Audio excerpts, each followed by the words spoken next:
નોંધ લો તમારા મનમાં. તમારો કામ આપજો ને મહિલા ધારાસભ્ય પાસે સ્વાગત બોલજો મને સ્પેશિયલ જેડે પડે છે બોલાવે છે ના સર અહીંયા આવું અપમાન કરવા માટે ધારાસભ્યને રાખો છો મહિલા ધારાસભ્ય છે કે મતલબ એવો છે કે આવું નહીં કરવાનું ભાઈ. આવી રીતે ભારતીય જનતા પાર્ટીની સ્થિતિ બદલાઈ છે આપની આશીષભાઈ સાહેબ ફરજ કરીને સ્વાગત માટે તો સ્વાગત માટે પુનાર નથી કઈ નથી મેં સ્પેશિયલ પુનાર મંગાયા છે એ નામ નથી બોલતો બોલાવો છો અહીંયા ગાડી અમારા સમાજને અપમાનિત કરવાનું કામ કરે છે. નેતૃત્વ હોય આદિવાસી સમાજના અમારા અધ્યક્ષ હોય ત્યારે આદિવાસી સમાજનું તમે વચ્ચે ના બોલશો મારી આગળ ત્યારે પછી ને અપમાન કરવા માટે અહીંયા બોલાવો છો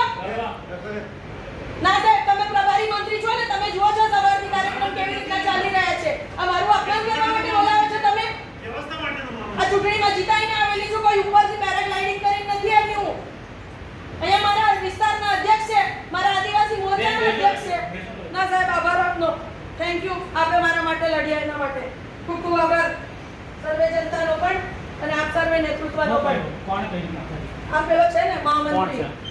અને આશીષભાઈ. પ્રમુખના આધાર ઉપર જ કીધું હોય ને ભાઈ રહેવા દે ને ચાલ પ્રમુખના આધારે જ કીધું હોય એ તો સાહેબ આ વસ્તુ ખોટી છે બંને વડીલશ્રી ઈશ્વરભાઈ આપને પણ વિનંતી કરું નંબર સાહેબ આપને પણ વિનંતી કરું જિલ્લા પ્રમુખના માર્ગદર્શન હેઠળ જ આ બધા જે કંઈક ધતિંગો થઈ રહ્યા છે આ જિલ્લામાં જિલ્લાને બરબાદ કરવાના ખરાબ કરવાના બારાની પછી વાત કરીશું. ચલો